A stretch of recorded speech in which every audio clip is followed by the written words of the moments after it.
ABN Radhakrishna అనుచిత వ్యాఖ్యలపై వైఎస్ఆర్సీపీ అధినేత మాజీ ముఖ్యమంత్రి వైఎస్ జగన్మోహన్ రెడ్డి సీరియస్ అయ్యారు. వైఎస్ఆర్సీపీ నేతలు కార్యకర్తలతో పాటు వారి భార్యల గురించి మాట్లాడిన రాధాకృష్ణకు తగిన బుద్ధి చెప్తామని హెచ్చరించారు. రాష్ట్రంలో చంద్రబాబు మార్క అరాచక పాలన సాగుతోందన్న జగన్ ఆ దారిలోనే కూటమి నేతలు కూడా సాగుతున్నారన్నారు. తాడేపల్లిగూడెం నియోజకవర్గ కార్యకర్తలతో సమావేశమైన వైఎస్ జగన్ ఈ కీలకమైన వ్యాఖ్యలు చేశారు. మహిళలంటే చంద్రబాబు ఆయన బ్యాచ్ కు ఎంత మాత్రం గౌరవం లేదని వైఎస్ఆర్సీపీ అధినేత మాజీ ముఖ్యమంత్రి వైఎస్ జగన్మోహన్ రెడ్డి విమర్శించారు.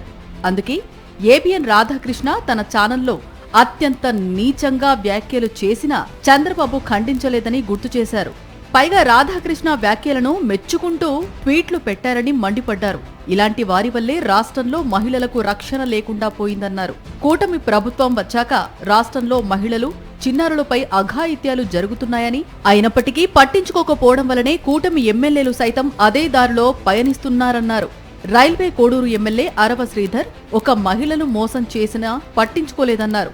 ఆముదాల వలస MLA Koona Ravikumar, Guntur east MLA Naseer Ahmed ఇలా చెప్పుకుంటూ పోతే అనేక మంది మహిళలను వేధిస్తూ ఉన్నారని, అయినప్పటికీ చంద్రబాబు వారిపై ఎలాంటి చర్యలు తీసుకోలేదన్నారు.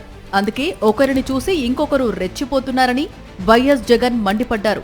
అదే కోవలో ఇప్పుడు ఏబిఎన్ రాధాకృష్ణ కూడా రెచ్చిపోయి మాట్లాడారని విమర్శించారు. తమ పార్టీ నేతలు కార్యకర్తల భార్యల గురించి తప్పుడు కూతలు కూసిన రాధాకృష్ణకు తగిన బుద్ధి చెప్తామని హెచ్చరించారు. ఇంకొక ఆయన ఆంధ్రజ్యోతి ఆయన నుంచి ఆయనకు ఎంత బాధనో, దోచుకునేది పంచుకునేది తినుకునేది కట్ అయిపోతుంది అని చెప్పి ఆయనకి ఎంత బాధ. వైఎస్ఆర్సీపీ శ్రేణులందరి మీద అన్యాయమైన మాటలు, దుర్మార్గమైన మాటలు మాట్లాడతారు. అసలు నిజం చెప్పాలంటే నేను ఇదే రాధాకృష్ణకి చెప్తా ఉండ, నువ్వు అన్న మాటలు రేపొద్దున మా ప్రభుత్వం వచ్చినాక నిన్ను తిప్పని స్టేషన్ పెట్టగలదు. వైఎస్ఆర్సీపీ శ్రేణులను, వైఎస్ఆర్సీపీ కార్యకర్తల భార్యలంటే నీకు అంత అలుసుగా కనిపిస్తుందా రాధాకృష్ణ అని చెప్పి నేను చెప్తాను. ఎవరికైనా వాళ్ళకైనా భార్యలు ఉంటారు, వారి భార్యలను ఉద్దేశించి మనలో ఎవరైనా కానీ మనమైనా కూడా అలా మాట్లాడితే వాళ్ళకి నచ్చుతుందా? ఎవరికి నచ్చదు. నచ్చినప్పుడు అలాంటి మాటలు మాట్లాడేదానికి కనీసం అలాంటి మాటలు మాట్లాడినప్పుడు తప్పు అని చెప్పి కనీసం ఈ నాయకులన్నా చెప్పాలి కదా. ఈ చంద్రబాబు నాయుడు చెప్పడు, ఈ లోకేష్ చెప్పడు, ఇలా దత్తపుత్రుడు చెప్పడు. ఎంత సిగ్గు లేకోకుండా ఆ రాధాకృష్ణ తప్పుడు మాట్లాడితే ఆ తప్పుడు మాటలకు సమర్థిస్తారు. ఇలా రాష్ట్రంలో అవినీతి అక్రమాలకు అంతు లేకుండా పోయిందని వైఎస్ జగన్ ఆవేదన వ్యక్తం చేశారు. అమరావతి పేరుతో చంద్రబాబు భారీ అవినీతికి పాల్పడుతున్నారని విమర్శించారు. చదరపు అడుగుకు 4,000 ఖర్చు చేస్తే 5 స్టార్ ఫెసిలిటీస్తో నిర్మాణాలు జరుగుతాయని, కానీ అమరావతిలో ఏకంగా 14,000 చొప్పున ఖర్చు చేస్తున్నారంటే ఏ స్థాయిలో అవినీతి చేస్తున్నారో అర్థం చేసుకోవచ్చన్నారు.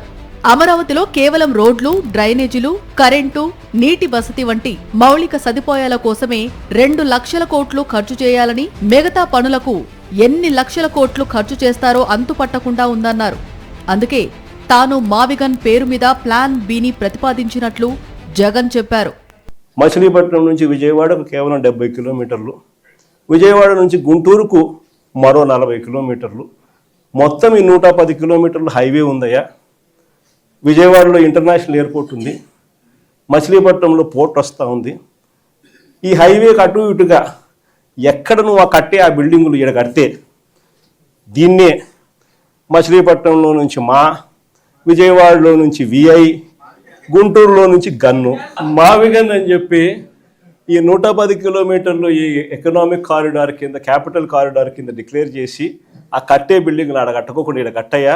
2 లక్షల కోట్లలో నువ్వు పెట్టే అమౌంట్లో 10% ఇక్కడ పెడితే చాలయ్యా. ఆ రోడ్ల కనెక్టివిటీని కొంచెం ఇంప్రూవ్ చేస్తే చాలు, బ్రహ్మాండమైన రాజధాని ఇక్కడే తయారవుతుంది. డే 1 నుంచే రాజధాని వస్తుంది, ఒక గ్రోత్ ఇంజిన్ తయారవుతుంది.